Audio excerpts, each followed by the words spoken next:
ఎట్టి పరిస్థితుల్లో రాజా ఈ 60 మందిలో ఒకరిని పెండ్లి చేసుకోవాలా? Our film Akkadamai Ikkadabai is streaming now on ETV Win app. Download and subscribe to ETV Win app.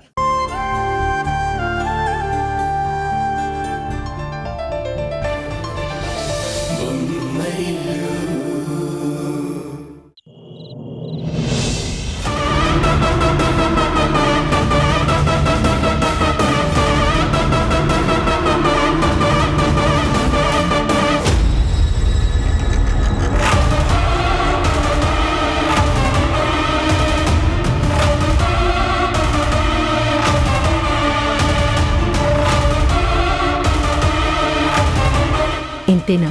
ఇంకా ఎక్కడైనా సంతకాలు పెట్టాలా? అది కాదమ్మా, నువ్వు చదవకుండా సంతకాలు చేసేవేంటి?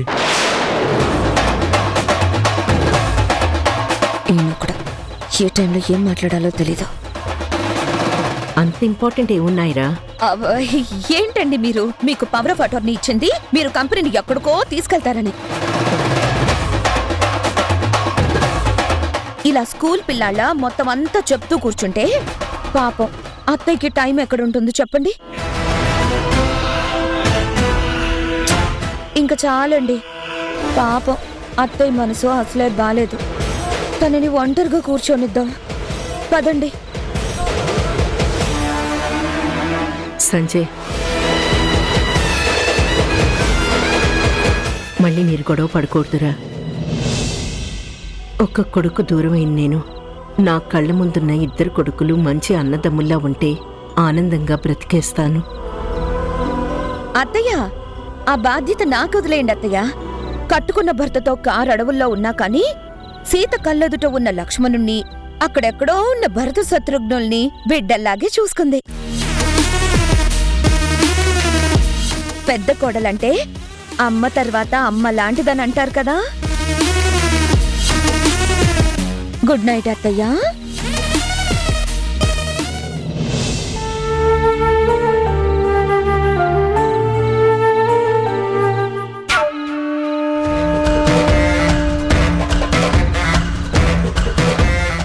అవును మేఘనా, ఇందాకేదో మాట అన్నావు అమ్మ లాంటిది అని. ఎవరు? ఆలోచించి చెప్తాను, మీరు. Finally excellent. Mother in law bother లేకుండా సంతకాలు చేసేసింది. ఎదురుగా నిలబడి హిప్నటైజ్ చేసావు కదా, అన్నీ జరిగిపోతాయి.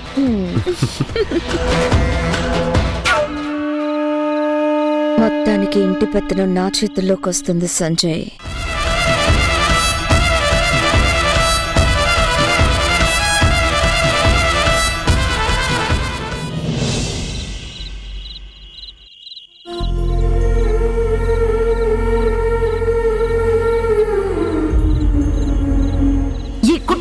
సొసైటీలో గౌరవ మర్యాదలున్నాయి. వాటన్నిటిని మర్చిపోయి ఈ ఇంటి కోడలు పరాయి మగాడితో బైక్ మీద తిరుగుతూ ఉంటే చూసిన వాళ్ళు ఏమనుకుంటారు?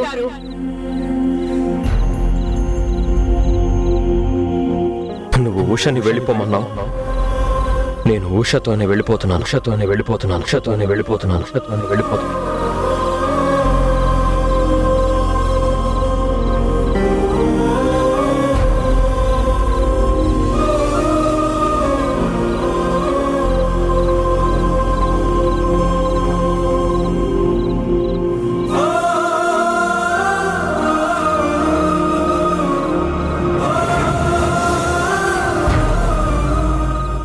ఏంటి మౌనంగా ఉన్నావు?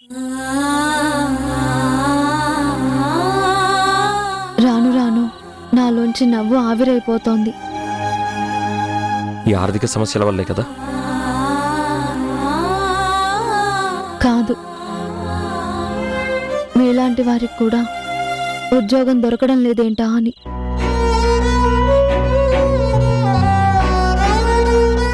సరే, మీరెందుకు మౌనంగా ఉన్నారు? పాండే ఇంటి విషయాలు చెప్పేసరికి మనసంతా పాడైపోయింది.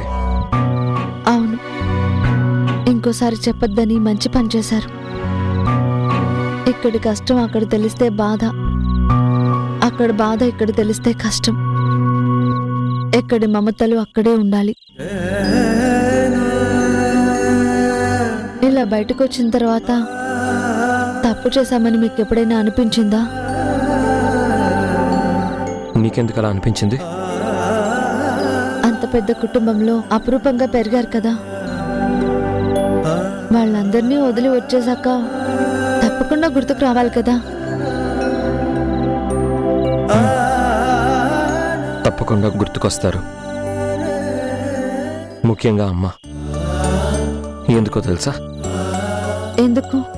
తల్లి బిడ్డలు విడివిడిగా బతకాలని పుట్టగానే బిడ్డ బొడ్డు కత్తిరిస్తారు. అప్పుడే ప్రకృతి వేరు చేస్తుంది. కానీ నిజంగా ఆలోచిస్తే ఇద్దరు ఒకటే కదా. ఆ బంధం కనబడదు, పట్టి లాగుతూనే ఉంటుంది. అది నాకే కాదు, మా అమ్మకు అలాగే ఉంటుంది. నేననేదాన్ని మీ జీవితంలోకి రాకపోయి ఉంటే మీరు మీ కుటుంబంతో, ముఖ్యంగా మీ అమ్మతో కలిసి ఉండేవారు కదా. నువ్వు మా ఇంట్లో అడుగు పెట్టడం, మనం ఆ ఇంటి నుంచి బయటికి అడుగు పెట్టడం నువ్వో నేను అనుకుంటే జరగదు. కాబట్టి ఎప్పటికీ మనం ఉండే పరిస్థితికి నువ్వు కారణం కాదు. రా, చాలా రాత్రి అయింది, వెళ్ళి పడుకుందాం. పొద్దున్నే మరో ప్రయత్నం చేయాలి కదా. పద.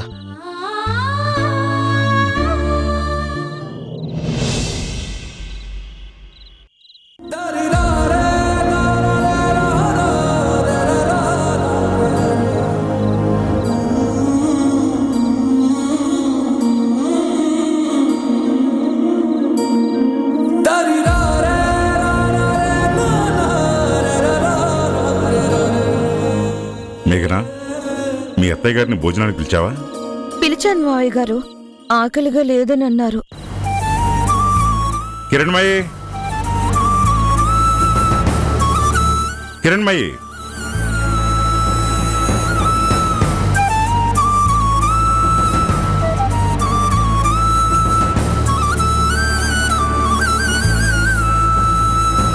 ఈ హంగర్ స్ట్రైక్ దేనికి? పోనీ తెలుగులో అడుగుతాను, ఈ నిరాహార దీక్ష దేనికి కిరణ్మయ్య గారు? మీరు వ్యంగ్యంగా మాట్లాడాల్సిన అవసరం లేదు. అయినా నా బాధని మీరు అర్థం చేసుకోలేరు, అనుభవించలేరు. కొన్ని సందర్భాల్లో మౌనమే పరిష్కారం, చాలా సందర్భాల్లో కాలమే పరిష్కారం.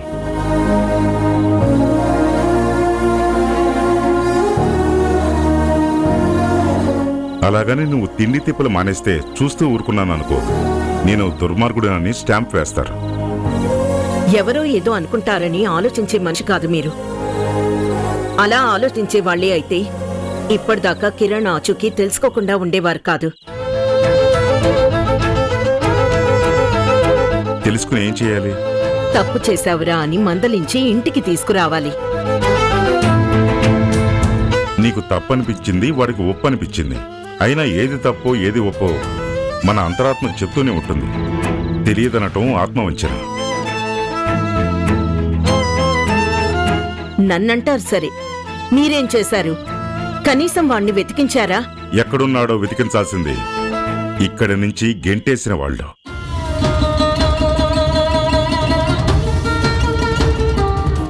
నేనేవి గంటలేదు. కాని గోటితో పోయేదానికి గొడ్డలను వాడావు, అది తప్పేగా? అందుకని వెతికి పట్టుకుని తప్పయిందని కోడల ముందు ఒప్పుకుని ఆ ఇద్దరిని ఇంటికి తీసుకురావాలి. అంటే తప్పంతా అత్తయ్యదే అంటారా మావయ్య? నీకేమనిపిస్తుందమ్మా? అరే సంజయ్, నీకు? ఎరా తరుణ్, నువ్వు చెప్పరా. అంటే వాడు బయటికి వెళ్ళడానికి కారణం ఉష చేసిన తప్పు కాదు, నేనే అంటారు. చూడు కిరణ్మయి, 6 అంకెను నేల మీద పెద్దగా రాస్తే ఎదురుగా ఉన్న నీకు 6గా కనిపించినా నీకెదురుగా ఉన్న వాళ్ళకి అది 9లా అనిపిస్తుంది. అంటే నేను అంకెని అంకెలా చూడలేదంటారా? నిజాన్ని నిజమో కాదో చూడలేకపోయావు.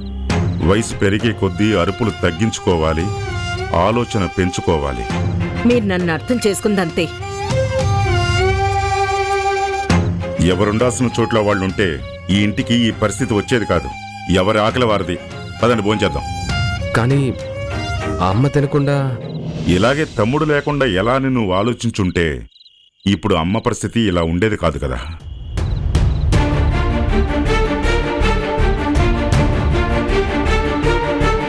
నేను త్వరలోనే వెతికి పట్టుకుంటాను.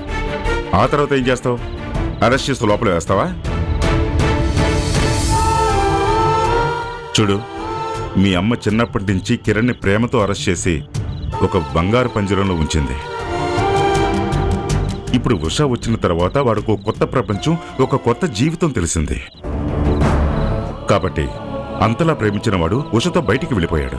ఏంటి మావయ్య గారు, ఏ తప్పు చేయకుండానే ఉషని అత్తయ్య పంపించారంటే ఎందుకో నాకు మనసు ఒప్పడం లేదు. నీకే తెలియాలి మేఘన.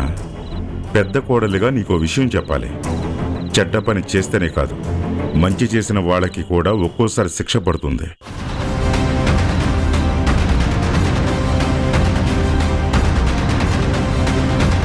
మామయ్య, నేను వెళ్ళి అత్తయ్య గారిని పిలుచుకొస్తాను. వద్దమ్మా, మీ అత్తయ్యని అలా వదిలిపెట్టు.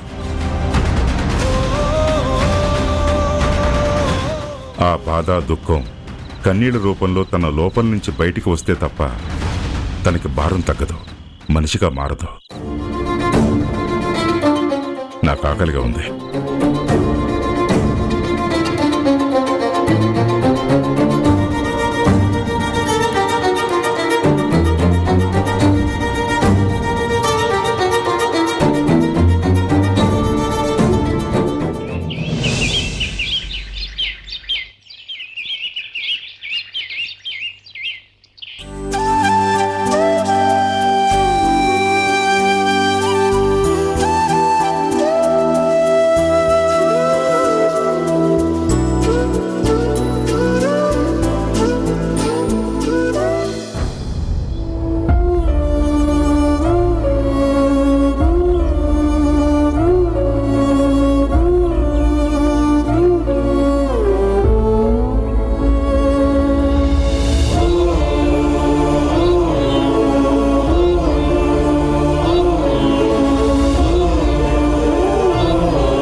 ఎస్ ఉషా, వస్తున్నా. త్వరగా రా.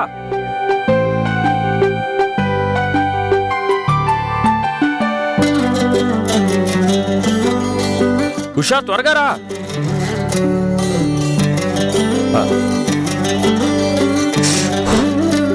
ఏమైంది? ఒక ట్రావెల్స్ కంపెనీలో మార్కెటింగ్ మేనేజర్ కావాలంట. ఈసారి ఎలాగైనా ఈ జాబ్ సాధిస్తాను. ఎక్కువ ఎక్స్పెక్టేషన్స్ పెట్టుకొని వెళ్ళకండి. తర్వాత రాకపోతే మళ్ళీ మీరే డిసప్పాయింట్ అవుతారు. ఇంగ్లీష్ ఫ్లూయెంట్ గా వస్తే చాలంట. సో ఇది నాకు 100% వచ్చే ఛాన్స్ ఉంది. అవునా? అయితే మంచిదే కదా. ఇప్పుడే బయలుదేరతాను. ఎదురు. అమ్మో, నేను రాను. మొన్న ఎదురొస్తే ఉద్యోగం ఎగిరిపోయింది. ఆ రోజు నా దురదృష్టం నాకన్నా ఒక అడుగు ముందే ఉంది, అందుకే అలా అయింది. ఇప్పుడు నువ్వు ఎదురొస్తేనే నేను వెళ్తాను. అయితే నేను ఎదురు రాను, మీ వెనకాలే వస్తాను. ఈ కోతి పనులే వద్దనేది. జీవితంలో ఎదురైన ఫెయిల్యూర్స్ ని పాఠాల్లా తీసుకోవాలి. పాఠాలు నేర్చుకోకపోతే పరీక్షలు ఎలా పాస్ అవుతాం? అవును, జీవితంలో చిట్టీలు చూసి రాసే పరీక్షలు ఉండవు. మాటలాపి ముందు ఎదురురా.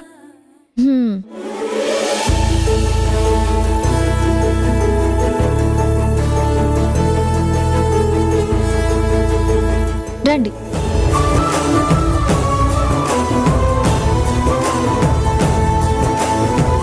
ఈ ఉద్యోగం మీకే వస్తుంది. All the best. Thank you.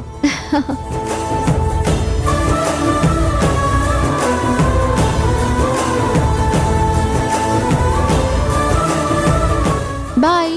Bye.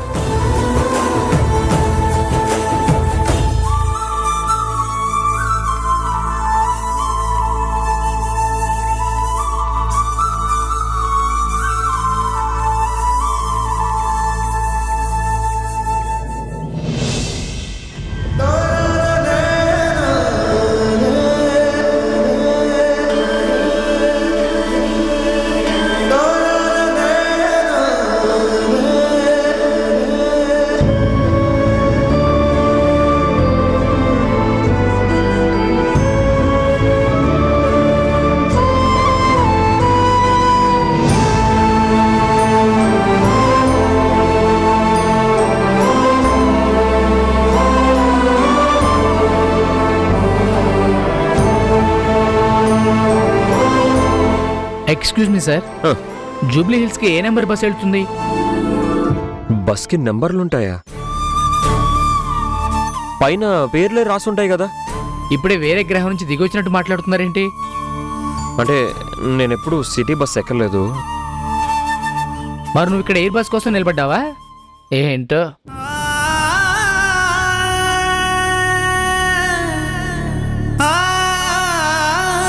Sir చెప్పండి. బంజారా హిల్స్కి ఏ నెంబర్ బస్ ఎక్కాలి? 49M ఎక్కాలి సార్. 49M. థ్యాంక్ యూ అండి. It's okay. ఇటే వస్తుందా? ఇటే వస్తుంది సార్. ఓకే.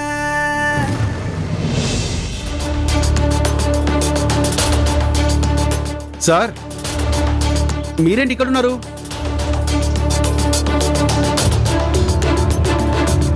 నేను సార్ మీ కంపెనీ అకౌంటెంట్ వీరాస్వామిని. గుర్తుపట్టలేదా? ఏమైంది సార్? కార్ ఏది?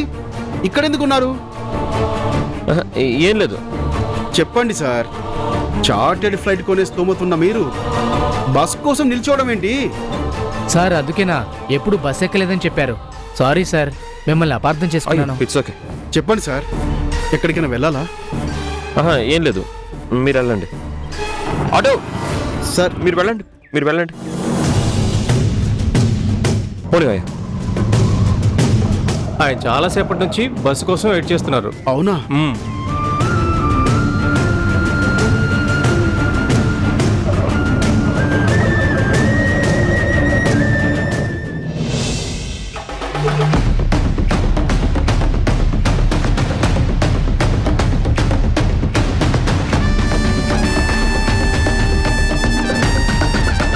చెప్పు నమ్మకస్తుడా. కిరణ్ సార్ ఇప్పుడే బర్నీ ట్రావెల్స్లోకి వెళ్ళారు మేడం. అర్థమైంది. మిగతా డీటెయిల్స్ నేను తెలుసుకుంటాను. Okay madam. కిరణ్ వాళ్ళు ఇంకా అదే చిన్నింట్లో ఉన్నారా? అవును మేడం, అక్కడి నుంచి ఫాలో అవుతూ వస్తున్నాను. గుడ్. నీ డ్యూటీ నువ్వు పర్ఫెక్ట్గా చేస్తున్నావు. ఇలాగ నమ్మకంగా పనిచేయి. నేను నీకు డబుల్ పేమెంట్ ఇస్తాను. Thank you madam. రైట్. ఇప్పుడు నా డ్యూటీ నేను పర్ఫెక్ట్గా చేస్తాను.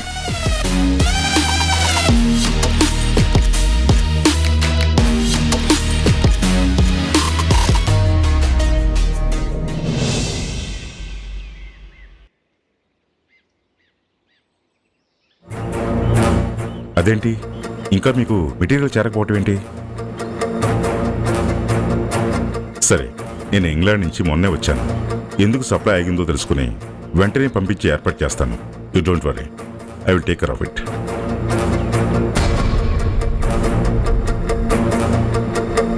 విన్నావుగా, ఇది రెండో కంప్లైంట్. ఏం జరుగుతుందిరా? ప్రొడక్షన్ ప్రాపర్గానే జరుగుతుందిగా, మెటీరియల్ ఎందుకు క్లయింట్కి చేరలేదు? అంటే జేకే ఇండస్ట్రీస్ ఎండి నా క్లోజ్ ఫ్రెండ్ అన్న. ఫారెన్కి ఎక్స్పోర్ట్ చేయాల్సిన మెటీరియల్ అందలేదంటే అటు పంపించాను. 2 డేస్లో మళ్ళీ అడ్జస్ట్ చేస్తాను. ఇది బిజినెస్. ఫ్రెండ్షిప్ ఏదైనా ఉంటే ఈ కాంపౌండ్ బయట చూసుకో. ఇక్కడ కొన్ని సిస్టమ్స్ ఉంటాయి. పద్ధతి ప్రకారం ఫాలో కాకపోతే కంపెనీ రెప్యుటేషన్ పోతుంది. పవర్ ఆఫ్ అటార్నీ ఇచ్చాను కదా అని పవర్ని మిస్యూజ్ చేస్తుంటే చూస్తూ ఊరుకుంటా అనుకోవద్దు. నీకన్నీ తెలుసు సంజయ్, నాతో ఎందుకు చెప్పించుకుంటావు? ఇలా అడిగినందుకే కిరణ్తో గొడవ పెట్టుకున్నా. అలా నాతో గొడవ పడలేవు సంజయ్. ఖచ్చితంగా ఎక్స్ప్లెనేషన్ అడిగి తీరుతాను. Mind it. వెళ్ళు.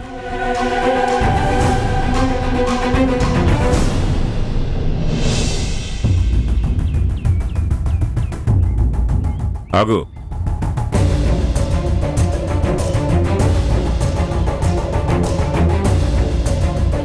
టూ డేస్లో మెటీరియల్ అడ్జస్ట్ చేసి మన క్లయింట్స్కి చేరేలా చూసే బాధ్యత నీదే.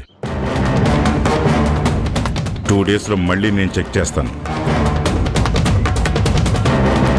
వెళ్ళి లంచ్ చేయి. ఇంటి నుంచి క్యారేజ్ వచ్చింది. పాపం తమ్ముడు ఎక్కడ ఉంటున్నాడో, ఏం తింటున్నాడో. కిరణ్ కోసం గట్టిగా వెతికించే ప్రయత్నం చేద్దాం నాన్న. అంత బాధ్యత ఉన్నవాడివైతే నువ్వు మేఘన కలిసి ఖాళీ టైంలో వెళ్ళి వెతకొచ్చు కదా. ఏసీ రూమ్లో కూర్చొని నాకు సలహాలు ఎందుకు ఇవ్వటం?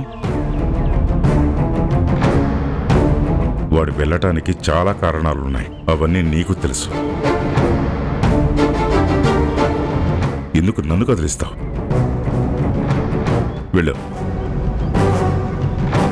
ఎన్ని కారణాలున్నా నాకు మాత్రం తమ్ముడి మీద ఎప్పటికీ ప్రేమ ఉంటుంది నాన్న. దాన్నెవ్వరూ మార్చలేరు.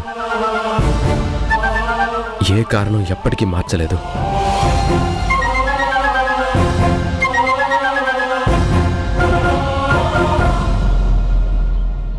Excuse me sir, Come in.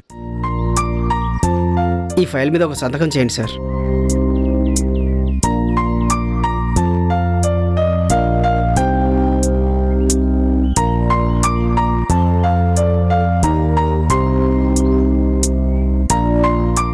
Sir. ఏంటి సార్, ఏంటయ్యా? కిరణ్ బాబు నాకు కనిపించారు సార్. ఎక్కడ ఎక్కడ చూసావు?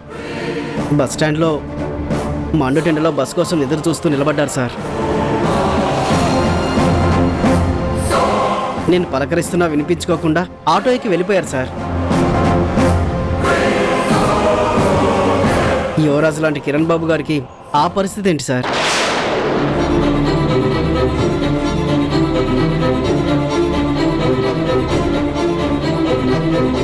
అదే నేను అడుగుతున్నాను. యువరాజు లాంటి నా కొడుక్కి అలాంటి పరిస్థితి ఎందుకు వస్తుంది? ఎవరిని చూసి ఎవరనుకున్నావో? ఫైల్ తర్వాత చూస్తాను, వెళ్ళు. అలాగే సార్.